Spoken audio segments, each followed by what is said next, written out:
अस्सलाम वालेकुम तमाम देखने वालों को। खबरों पे खबरें आ रही हैं और इतनी जल्दी जल्दी बड़ी खबरें आ रही हैं कि मुस्तकबिल की सियासत तब्दील होती दिखाई दे रही है। जी हाँ, अभी पिछली वीडियो में मैंने आपको बताया कि अली अमीन गंडापुर जो है उनकी छुट्टी हो गई है। सोहेल आफरीदी जो है उन्हें अगला वजीर आला बनाया जा रहा है। साथ साथ केपीके में नंबर भी मैंने आपको बताया है कि क्या आसानी से पीटीआई का वजीर आला मुंतखब हो जाएगा, नहीं हो जाएगा, ये सारी सूरत हाल आपके सामने रखी। अब खबर ये आ गई है कि सोहेल आफरीदी जो है, ये खबर मुझ तक पहुंची है, एक दावा भी है एक सियासतदान का जिसका ताल्लुक पीटीआई से नहीं है। इस हवाले से आपको बताऊंगा। साथ साथ सीनियर सहाफी जो इन्वेस्टिगेटिव जर्नलिज्म में बड़ा नाम है, एजाज सैयद साहब, उनका एक बहुत बड़ा दावा है जिसके बाद तहरीक इंसाफ के जितने भी ट्विटर के ऊपर या सोशल या डिजिटल मीडिया के ऊपर लोग मौजूद हैं, एजाज सैयद को बुरा भला उसी तरह कह रहे हैं जिस तरह मुझे याद है उमर चीमा साहब ने सबसे पहले इमरान खान की शादी के हवाले से, और शादी हुई भी इद्दत में है, इस हवाले से खबर ब्रेक की थी। तो सारे 3-4 साल बाकायदा उमर चीमा साहब की भी सोशल मीडिया पर पीटीआई वालों ने दुर्गत बनाई, लेकिन बाद में वो अदालत में साबित हुआ कि वाकई शादी इद्दत में हुई थी। वकील को मानना पड़ा था कि शादी इद्दत में हुई थी, लेकिन इस पर कोई केस नहीं बनता, जिसकी वजह से वो केस आगे ज्यादा चल नहीं पाया। तो अब ताज़ा तरीन सूरत हाल ये है कि अलीमा खान साहिबा पे मुश्किल आ गई है। वो खान साहब के ग्रुप, जो पीटीआई में 2 ग्रुप हैं, गंडापुर ग्रुप, अलीमा खान अपने ग्रुप में कामयाब तो हो गई हैं, लेकिन एक कानूनी मुश्किल उन पे आन पड़ी है, ये भी आपको बताऊंगा। जो लोग पहली दफा देख रहे हैं उनसे हमेशा रिक्वेस्ट होती है चैनल सब्सक्राइब कर लें, और जो लोग कर रहे हैं उनका शुक्रिया। जो रेगुलर देख रहे हैं वो अपने दोस्तों से शेयर करते रहा करें ताकि हमारी हौसला अफजाई होती रहे और ताज़ा तरीन खबरें आप तक पहुंचाते रहें। एक वीडियो आपको दिखा देता हूं, फिर इस वीडियो पे मैं अपनी राय दे दूंगा। एजाज सैयद जो मैंने जिक्र किया, सीनियर सहाफी हैं, वो क्या कह रहे हैं, किस हवाले से कह रहे हैं, ये पहले आप वीडियो देख लें, फिर उसके बाद इस पे बात करते हैं। खुद मैं इत्तेफाक से कुछ अर्सा पहले मैं एक यूरोपियन मुल्क में था, तो वहाँ पर एक महफिल थी जिसमें इसराइल के सफीर आए हुए थे। तो उन्होंने उन्हें आइडिया नहीं था कि नीचे कौन कौन बैठा हुआ, तो एक तकरीब में गुफ्तगू कर रहे थे। तो उन्होंने खान साहब के बारे में बताया कि इसराइल ने और हम लोगों ने तो खान साहब के ऊपर बड़ी इन्वेस्टमेंट की थी। तो ये रिपोर्ट तो कर देते खुदा के बंदे। लेकिन नहीं, वो महफिल एक क्लोज महफिल थी, हम एक अभी डिस्कशन हो रही है तो मैं बात कर रहा हूँ जी। तो उन्होंने कहा कि जी इमरान खान साहब पे तो हमने बड़ी इन्वेस्टमेंट अच्छा। की थी। इमरान खान साहब से जो एक्सपेक्टेशन थी उन एक्सपेक्टेशन के साथ खान साहब ने परफॉर्म नहीं किया, यानी कि हमें राब्ते में रखा, लेकिन किस सतह के लोग थे जिनसे नहीं, वो तो एक इसराइल के डिप्लोमेट थे ना, एम्बेसडर थे। अच्छा, इत्तेफाक की बात है, वो उसको मैं फिल्म करने की कोशिश की, वो फिर हमें कुछ फिल्म मैंने किया है उनको, लेकिन ज़ाहिर उन्होंने बताई एक बात कि हमारे पाकिस्तान से बड़े राब्ते हैं, और फिर जनरल मुशर्रफ की मीटिंग का भी बारे में उन्होंने बताया कि वो साथ थे जो उस मीटिंग में मौजूद थे। तो वो अपना बता रहे थे कि मुस्लिम वर्ल्ड के साथ हम चाहते हैं। उन्होंने कहा कि खान साहब पे हमने बड़ी जी, उन्होंने कहा की और उन्होंने ये बात।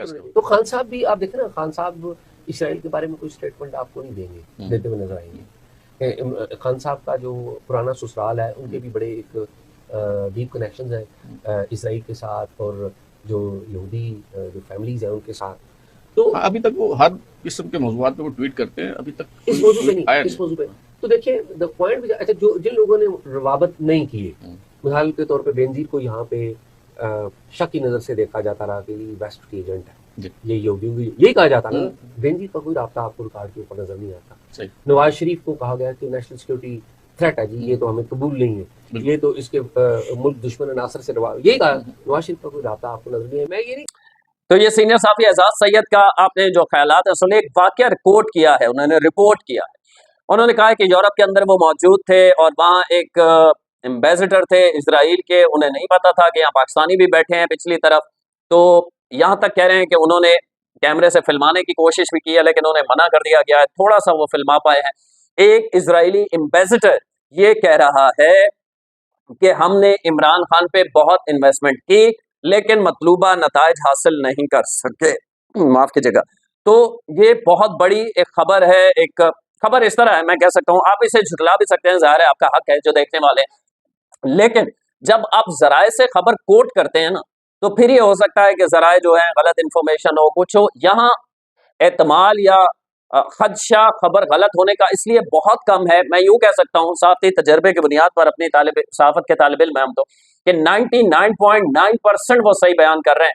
उसकी वजह यह है कि वो ये नहीं कह रहे कि किसी ने उन्हें बताया है, वो कह रहे हैं उन्होंने दूबदू खुद कहते हुए सुना है इजरायली एम्बेसडर को कि हमने इमरान खान पर इन्वेस्टमेंट की है, लेकिन हमें मतलूबा नताइज, अब उनके नताइज क्या थे, वो इसराइल को तस्लीम करने के हवाले से थे, पाकिस्तान में अनारकी फैलाने के हवाले से थे, या कुछ भी थे, वो मतलूबा नताइज हासिल नहीं हो सके। इसका मतलब ये है कि खान साहब शायद जिस तरह वो खान साहब को ढालना चाहते थे या जो उनसे काम लेना चाहते थे वो नहीं कर पाए, या उन्होंने नहीं किया। हो सकता है खान साहब ने मना भी तो कर दिया हो ना कि मैं अपने मुल्क के खिलाफ नहीं जा सकता, ये भी मौजूद है मामला। और ये भी मौजूद है कि खान साहब वो कर ना पाए हो किसी प्रेशर की वजह से, एस्टैब्लिशमेंट की वजह से, या किसी और प्रेशर की वजह से, अवामी प्रेशर की वजह से।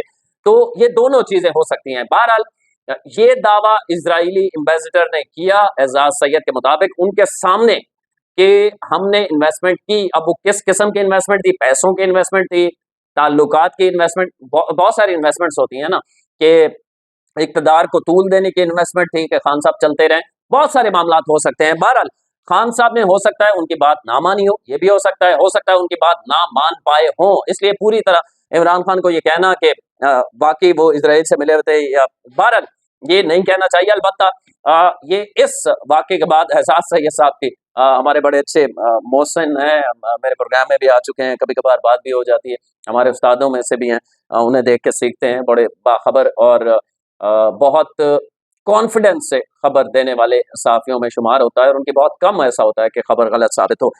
इसके अलावा जहाँ ये एजाज सैयद दावा कर रहे हैं, आपने वीडियो में देख लिया, वहीं दो डिजिटल मीडिया है, एक आज़ाद डिजिटल मीडिया और एक पख्तून डिजिटल मीडिया, ये दोनों दावा कर रहे हैं। दावा क्या है मैं आपको बता देता हूं। वो कह रहे हैं गजा जंग को आज 2 साल का अरसा हो गया है, मगर साबिक वजीर आजम इमरान खान ने 1 साल से 483 बयानात दिए हैं। इसके बावजूद फलस्तीन और इजराइल बारे खामोश है।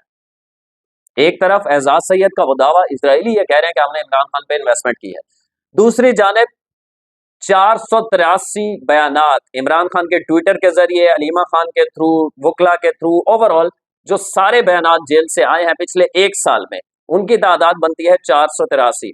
इन 483 बयानात में ये कहना चाह रहे हैं कि एक दफा भी, सिंगल टाइम भी इमरान खान ने इजराइल की मजम्मत नहीं की।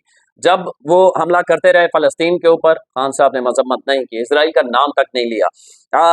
जब उन्होंने ईरान पे हमला किया, जब उन्होंने पाकिस्तान के हवाले से गुफ्तगू की, या अब जो मामला चल रहा है कि मौजूदा हुकूमत पे ये इल्जाम लग रहा है कि वो इजराइल को तस्लीम करने जा रहे हैं, हालांकि मामला ऐसे नहीं है। जो 20 निकाती एजेंडा है उसमें ये नहीं है कि इजराइल को तस्लीम करने जा रहे हैं, बल्कि फौरी जो सारा फोकस है वो जंग बंदी पे है।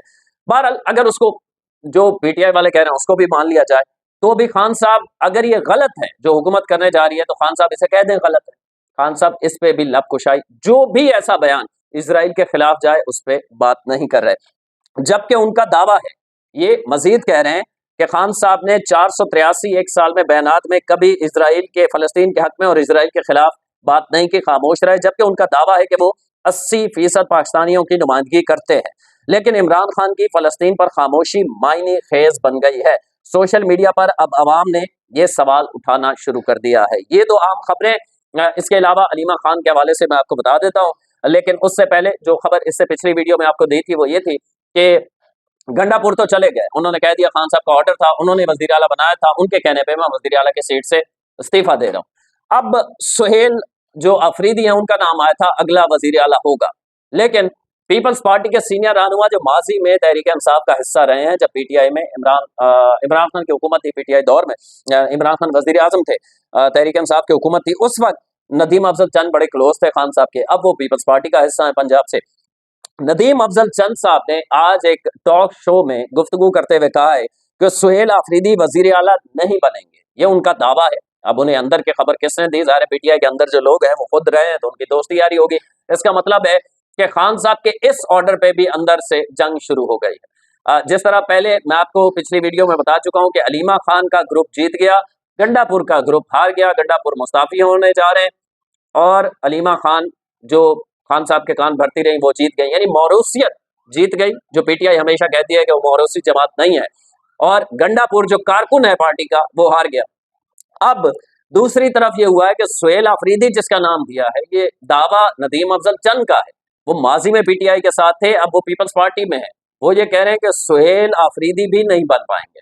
कल कोई और नाम सामने आ जाएगा, इतना बड़ा दावा कर रहे हैं, कल परसों तक ये कोई और नाम सामने आ जाएगा, नदीम अफजल चंद कह रहे हैं। अगर ऐसा है तो इसका मतलब है कि पार्टी अंदर से गंडापुर के जाने के बाद सुहेल आफरीदी को इमरान खान ने नाम बिल्कुल दे दिया होगा, इसे भी एक्सेप्ट करने के लिए तैयार नहीं है। मतलब खान साहब की अपनी पार्टी पे नहीं चल रही, उसकी वजह यह है कि इतने ग्रुप बन चुके हैं, पार्टी के अंदर इतने ग्रुप बन चुके हैं। असद कैसर का एक ग्रुप है, और असद कैसर से मुझे याद आ गया, पीपल्स पार्टी और नून लीग का फड्डा चल रहा है, तो असद कैसर ने कहा कि आप फ्रेंडली ऑपोजिशन या फ्रेंडली वॉकआउट ना करें।